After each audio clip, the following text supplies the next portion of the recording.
What's up, folks? Panama Steve right here, Pacific Vibe Studios. Today we have the one and only Troublez music straight out of San Jose. What's up, everybody?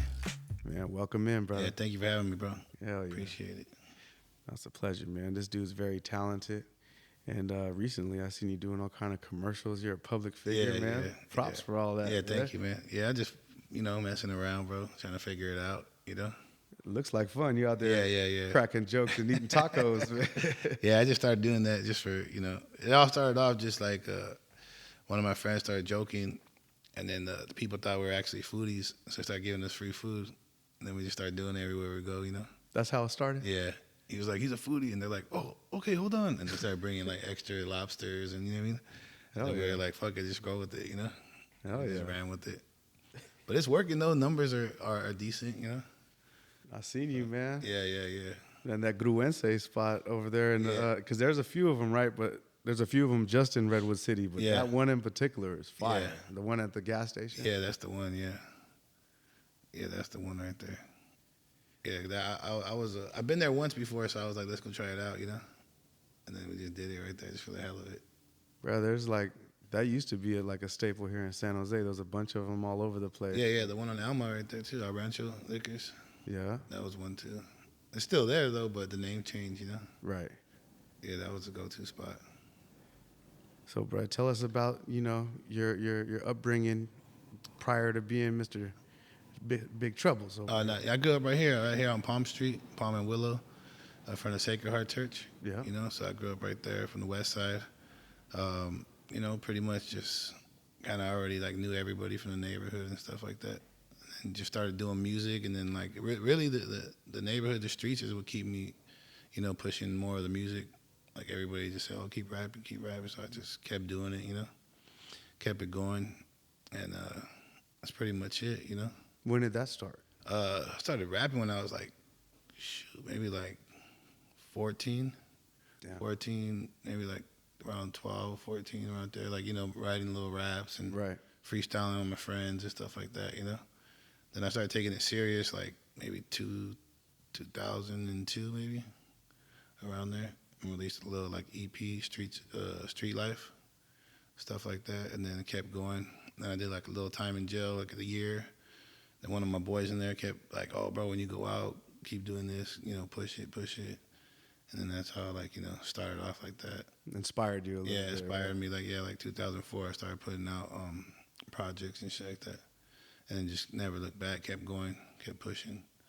So, it's cool. I love it, though. Music, like, I'm not the greatest artist, like, like lyrically, but I know the game, and I do what I feel, you know what I mean? Like, what I feel, I put it out. I don't give a fuck what anybody thinks, I just put this shit out, No, that's just tight. Yeah.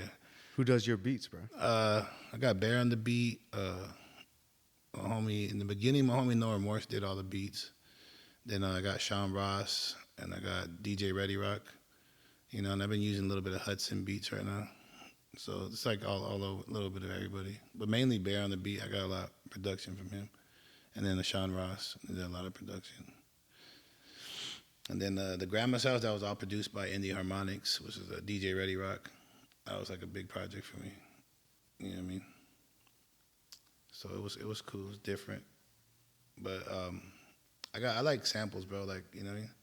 The beats have to be like sampled and shit like that. I like regular beats too, but I gotta have a cool little vibe, I'm not really like an up-tempo rapper, kind of more mellow beats and shit like More that. kickback. Yeah, more kickback. Then reminiscent, some kind of sample, right? Reminiscent shit like that. So that's pretty much me right there. Nah, you doing your thing, bro. Yeah, I appreciate it. Hell yeah.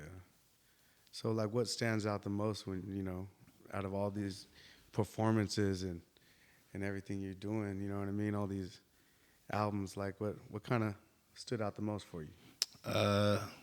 Like stood out the most, honestly, bro, was just the support from people. Like, even if it, like, that's what I tell people all the time. Like, in the beginning, bro, I was making like $50 off iTunes, but I was happy as fuck though. Like, yeah, it's Right. cool. Like, you know what I mean? Like, people from where all over, you know what I mean? And I mean, shout out to my wife. She put my music on iTunes. That's how I got on iTunes in the beginning. A couple projects I had out. Because I was just straight hard copies. I didn't even care about the internet, you know. Mm-hmm. I go stand in front of the liquor store, sell a CD all day long, you know. And that's kind of like what really kept me going, you know. And then seeing like the progress, you know what I mean, from the years from starting out till now, you know. Now it's cool. Now I'm getting paid for stuff I love to do, and you know, people are paying me to help them, and you know, and connecting them with people. It's all coming together. Yeah, now. it's all coming together. And then another thing too, like seeing when I started working with Mozzie and seeing him go from like just doing his music to like blowing up big, like straight superstar. I was like, okay, then I know that I could make it. You know what I mean? Like just a matter of time. Like I know it's real. That kind of just opened my eyes more. Because I was doing a lot of distribution for him in the beginning. And then like the CD pressing, like just meeting people that I thought I'd never meet in the game and collabing and stuff like that. That kind of kept me moving, kept me going forward. So it's like I don't think I can live a regular life, to be honest with you. Like I can't, bro. You spoiled now. Yeah, I can't. Like I tried the 9 to 5 stuff. It just doesn't. It's not something like Like I mean, I'm not saying I can't do it, but when you got a passion for something you love, it's hard to do other things. You can't be spread too thin. Yeah, trying to do everything. Yeah, right? Can't be spread too thin. It's hard. But it works. It works though. It works. I'm not knocking nobody. Like I tell people all the time, like you got to have some kind of income to keep your dream alive. Absolutely. Yeah, because people be like ashamed of like having jobs and trying to rap. Like it's cool. You know what I mean? Like as long as you're doing the right moves and it'll work out. You got to pay the bills. Yeah, man. you got to pay the bills. This is expensive, bro. You know what I mean? Especially right here. Yeah. You gotta turn this shit over. I was just fortunate enough, God bless me, Santa. Like I was able to do the CD pressing for people, and I use that, to connect with artists and meet artists that I probably wouldn't have met just trying to be a regular rapper, Right. So, and I did a little bit of the management part, and that helped me out too, getting with the business. So I kind of learned the business game like behind the scenes, So it's different for me because I'm not really a rapper. I'm more like, the CEO of my stuff, and I got my hand in a lot of other people's stuff too, Right. So like I can make anybody a rapper. Really, that's how I feel. If you want to become that, just come to me and I'll help you out. I'm not saying I could check them out. Yeah, I'm not saying I can make you, famous, but I can sure make you a rapper though. Right. Like I could get you where you need to be, and then from there you got, because sometimes it's not for everybody, bro. Like the rapping stuff, people have to pick up on you. Sometimes people won't pick up on you, and then that's hard for people to understand. After dumping all kinds of money and putting projects out, and no one's, no one's picking it up. It's just you got to have that. People, the crowd has to gravitate towards you. You know what I mean? Some people have it, some people don't. I'm not saying to give up, but a lot of people want it instantly. Nobody wants to take the time to fucking do the work and put in that work. Yeah, right? everybody like people probably see me and think like, "Ass will be rapping forever," but like I'm satisfied. I'm cool. You know what I mean? I'm not tripping. Like I'm not really worried about the fame and all that shit. I know it'll come, and the money will come, everything will come. But a lot of people when they get in the game, they just have the wrong idea. They want the money, they want the fame, they want whatever it comes with, but it doesn't work out like that for everybody. Sometimes it looks like that overnight shit though, So you see somebody, you're like, oh, this was made overnight, but nah, they've been a lot of hours and years. Yeah, years, bro. Right. You know what I mean? It definitely ain't overnight. Exactly. No, that's for real, man. Hard work pays off. Nah, man. it does, and I'm starting to see it now. Good for you, brother. Big props. Yeah. Thank you, man. Yeah, man. So word is on the street, you have Panamanian. Yeah, half Panamanian. yeah. That's right. That's why when you call me, I'm like, I gotta show love to the brother, Hell yeah. Yeah. Yeah, it's this small world. There ain't too many Panamanians around. Yeah, no, there's not. And that's why I was tripping out when I seen that like, Panama Steve. I go, cool, Yeah, I run into Panamanians here and there, but it's rare though, Rare. Yeah, it's rare. So yeah, people always tripped out because a lot of people think I'm like mixed, like white and black or something like that, But yeah, I'm Panamanian Mexican, you know what I mean?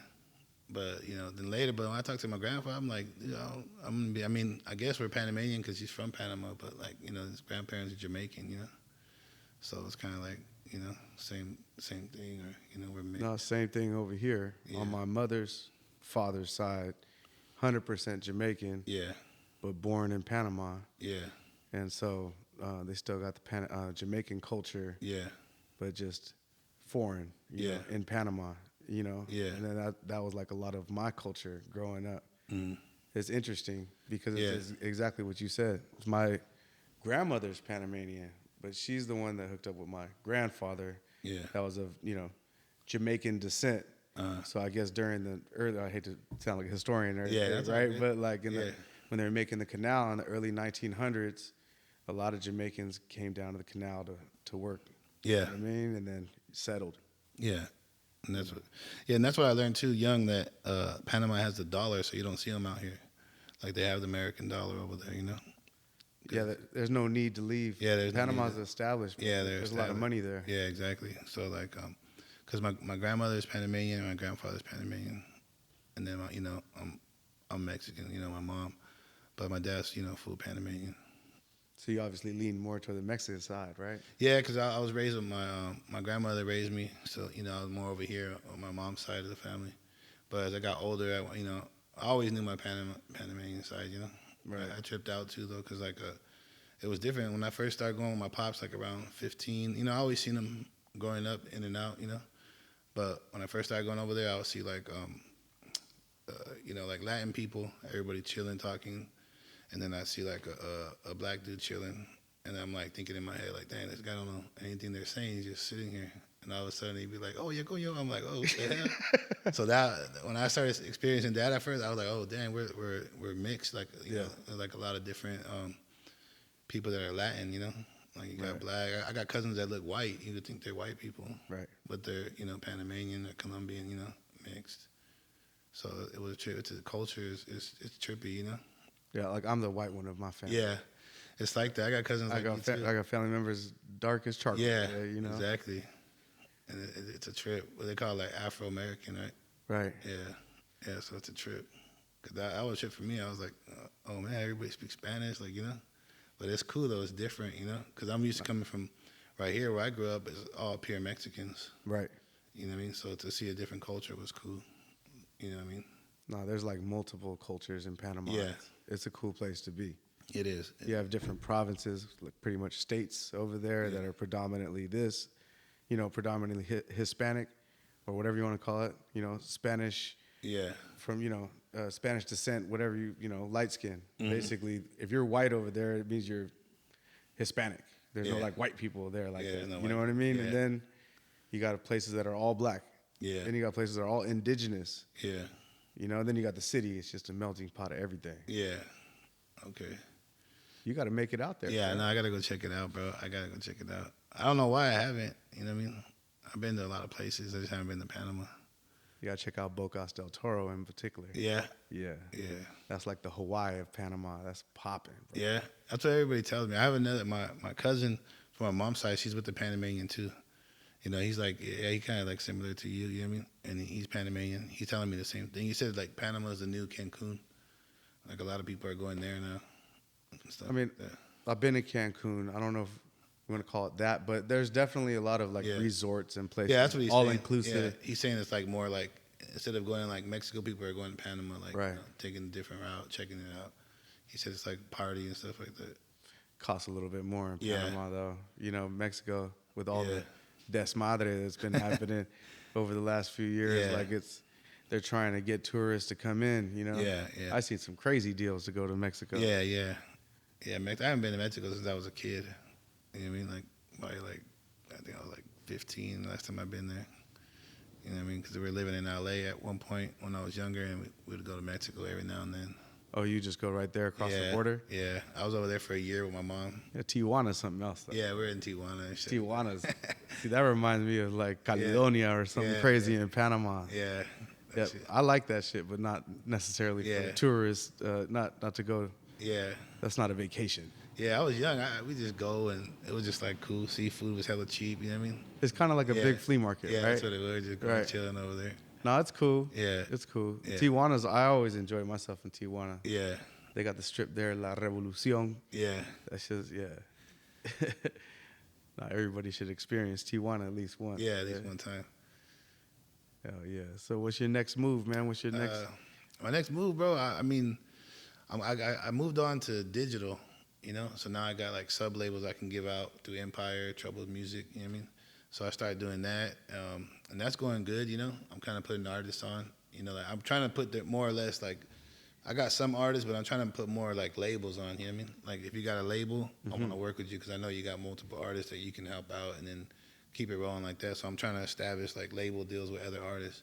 So you know, I'm doing like 20/80 splits, 10/90 splits. You know what I mean? Just depending on their streaming motion value. You know, but that's pretty much it. I got that, and then the clothing, the merch, and then like right now, you know, just more like just showing who I am. You know, I felt like I was in the background for a lot of years. I didn't really like put myself out there. You know what I mean? I kind of just did my thing, and you know, kind of let the logo just show only. You know. So now you're putting the face behind the name. Yeah, right? Yeah. I kind of like want to be out there more. You know what I mean? Oh, good for you, yeah, bro. That's good. Cause I wouldn't say I was shy. I just kind of like was more like trying to get to the work. You know? You didn't think it was necessary. Yeah, I didn't right? think it was necessary. But now I feel like I got to though. You know? Right. I got to get out there. You know what I mean? Get out there more. So I mean, I got a lot of things coming up. I got Mob Living 2. That's with my boy Menace, one of my brothers in the game. Me and him do a lot of stuff together. Menace to Society, you know, shout out Menace. And then I got Mob Living 2 coming out, and then that's like a collab project, kind of like compilations, but we put like a lot of big artists on, and kind of, you know, I'm on most of the songs, and we just releasing that soon. So I got that coming, and I did a lot of singles this year. I got an album called Palm Street Story, where I grew up. It's a dope ass project. But I haven't put it out yet, bro. It's been like 2-3 years I haven't put it out. What's up with that? I don't know, bro. I'm not in album mode right now. You know what I mean? You just like to drop singles on. Yeah, I don't like to, but I feel like I have to keep up with all these youngsters. You know what I mean? Because they putting out music quick, bro. You know what I mean? And I'm like, shit, so I just try to drop a couple tracks every month. You know? Right. But I got the album. I just got to sit down and work on it. You know? Because now I got my son doing beats. You know, Devin. So he's been doing beats, so he's been motivating more, like, to stay in it, you know. So I got to get on some stuff with him, and then, you know, put a little lab together so I can kind of record at home and get shit done faster. But yeah, I don't plan on going nowhere, you know. Just keep putting it out there for San Jose. Hell yeah, brother! Big props, dude. Yeah. Leveling up. Yeah. No, that's what it's all about. Yeah, for real. So I don't want to talk to artists. I want to talk to labels. Yeah, exactly. That's crazy. Yeah. Like, you know, because I just want to do it on a bigger scale. You know what I mean? You're like, doing it, bro. Yeah. Thank you, man. Yeah. See, it's hard for me because I don't. You know, I just keep pushing, and then like I don't really pass nobody up, bro. Like if someone's coming up, I'm like, all right, cool. Like, what's up? Like, what do you want to do? What's your plan? You know what I mean? I'm trying to help everybody, but it's hard though, you know, because some people just want to go straight for the superstars or whoever's hot and this and that. I rather see like who got potential and we can try to build them, you know, take them to the top. You know what I mean? That's just how I always been. But you know, right now I just been mainly focusing on Troublez music brand, stuff like that. Bruh, that's what it's all about, man. I see you leveling up every single time. Yeah. That's what I always try to do. I always try to figure out things, see where I can go, and try to take it to the next level, you know, stuff like that. And I got a cool amount of shows coming up too. You know what I mean? Because I work a lot with Street Low magazine. You know, shout out Gilbert. You know, what I mean? He's a good friend of mine. And we got the October 27th show. Then I got a show in Merced, October 6th. They're lowrider shows. Hell yeah! So you're performing at both of them? Yeah, performing at both of them. I think one is the Women of Lowriding. That's in Merced, October 6th, and then Street Low, right here. You should get a booth over there. Check it out. Yeah, I'm gonna go check it out. Yeah, it's cool. It's cracking. And that's the thing too. Like I stayed, you know, loyal to Street Low, doing Street Low shows, because you know, it's hard. You know, you could do a lot of these shows around here locally, but I feel like once people go for who they support, they leave. You know what I mean? They don't really stay for the other acts. But like Street Low, you perform over there, like you already got a crowd from the lowriding community, and then everybody's just there to support, you know. So it's a big support system, and then like it's cool. The shows are cool. They do them big. Yeah, I went to the one last year, I believe. If not, it was the year before. It was off the hook. Yeah, There's a lot of nice cars. yeah, little nice cars. Like, if you've never been there, it's different, bro. Because I had people come from like Ohio and stuff that trip out when they're there. Like, oh man, I never seen this before, you know? Right. Because they said they're used to like seeing cars in like parking lots and calling it a car show and shit, you know? So they're like, when they seen street level, they're like, oh, this is crazy. You know what I mean? But yeah, I performed with a lot of big people over there.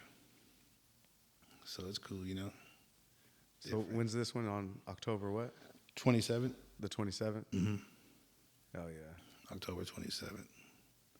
Hell yeah. And yeah, man, for those that don't know, let them know where your socials are at, how they can get a hold of you. You And get me at Troublez Music, at Troublez WSSJ on YouTube, and at Troublez Music. Mainly all my handles are Troublez Music. You can get a hold of me there. Troubles with a Z. Yeah, Troublez with a Z. Troublez. Yeah. Yeah, some people, like older people, will be like Trouble Z. I'm like, all right, you know what I mean? But yeah, man, like, you know, I'm out there, bro. I'm trying to network. You feel me? Like anybody that think they got talent and they ain't got the means to do it, just get at me. We can make something work. You know? Right. This dude right here got the experience. Yeah. You know, the knowledge. Yeah, that's what I'm trying to do. And you know how to put it all together and present it right. You know. Yeah, that's it. Yeah. Cause like I mean I got songs from 2013. I just hit 1 million views on Spotify with a Little Corner and Davina song. Pull Up yeah. Away, you know, and that came out of nowhere. That was like a TikTok, blew up on TikTok. No shit. Yeah. So that was cool. You know what I mean? Because to see that from like, you know, 2013, 2014, a song that I didn't really forget about because it was a good song, but to see it like climb like that was cool.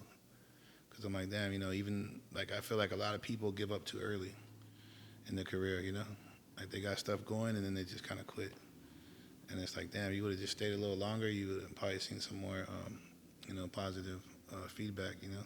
Right. But I feel like people just think, oh, I can't do it no more. They have kids and they're like, oh, I got to focus on this, you know? But I kept pushing through everything just because, you know, I'm like, I know it'll be worth it in the end, you know? It shows, man. Yeah. So it shows. Hell yeah, brother. No, man, it was a pleasure having you on here. No, thank you, man. Appreciate it. No, it's cool, brother. Not only have, you know, my pana in the place, Yeah, but, yeah, you know, yeah. West Side San Jose in the Yeah, building, yeah, man. thank There's you, a lot man. of Yeah. things that are happening right now. Man, I Yeah. support you and your music and, Yeah, thank you, know, man. your label. Uh-huh. That's beautiful, brother. Yeah, appreciate it, man. Panama Steve, you know? Hell yeah. Yeah, much love, brother. Man, until next time, this is Yeah. Panama Steve, Troublez Music right here. That's right. Y'all be cool. Yeah.